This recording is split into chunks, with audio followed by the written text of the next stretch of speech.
moon hung like a pale specter in the midnight sky, its feeble light barely penetrating the thick curtain of mist that clung to the riverbank. The air was heavy with dampness, and a chill ran down my spine as I walked along the water's edge.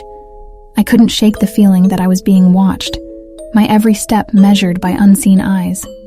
My name is Emily, and this is my tale of the girl ghost who haunts the riverbank. I had heard whispers of her existence from the villagers, a tragic story that had become a local legend.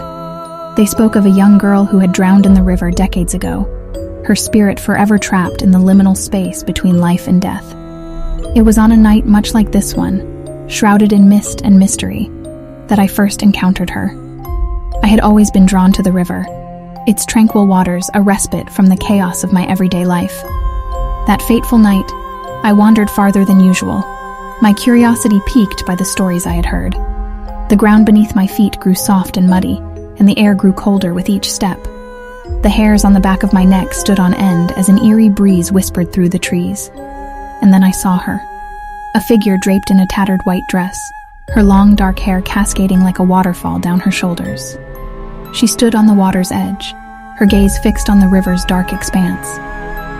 I hesitated, unsure whether to approach or flee, but a strange compulsion drew me closer. "Hello?" I called out tentatively, my voice barely audible over the rustling leaves. The girl turned to me, her eyes empty hollows that seemed to pierce through my very soul. She did not respond, but her gaze beckoned me forward. With trembling steps, I ventured closer to her. "Are you the girl who haunts this place?" I asked, my voice barely above a whisper. Still, she remained silent, her presence a haunting enigma. As I reached out a hand to touch her shoulder, an icy gust of wind swept through the air, extinguishing the warmth from my fingertips. And then, in a voice as fragile as a whisper, she spoke. "Lost?" The word hung in the air, laden with a sorrow that echoed through the ages. "Lost? Are you lost, trapped here by the river's edge?" I inquired, my heart aching for the girl's plight. She nodded, her eyes brimming with unshed tears. I felt a surge of empathy for her, an inexplicable connection that defied reason. "I can help you find peace," I offered, my voice stronger now. "But I need to know your name, to understand your story." She hesitated, her ethereal form wavering like a mirage. And then, with great effort, she uttered a single word. "Evelyn." Evelyn's story unfolded before me like a haunting melody. She had been a young girl, full of dreams and aspirations, living in a village that bordered the river. Tragedy had struck when she had ventured too close to the water's edge, slipping into its depths and meeting her watery grave. Her spirit had lingered, unable to move on, forever trapped in a cycle of longing and despair.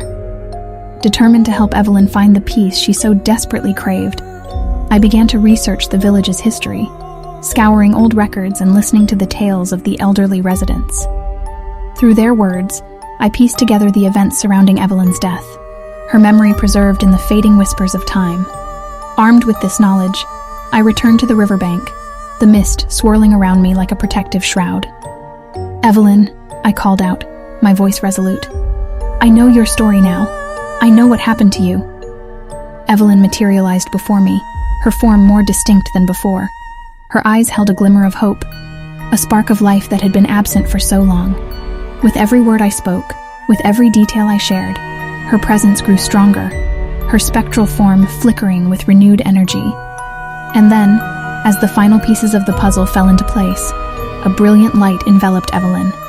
Her form wavered and then dissipated, leaving behind a sense of serenity that hung in the air. The mist began to recede, revealing the moon's radiant glow once more. Evelyn was gone, her spirit finally free from the shackles of the past. As I stood there, the weight of her story and the enormity of what I had witnessed settled upon me.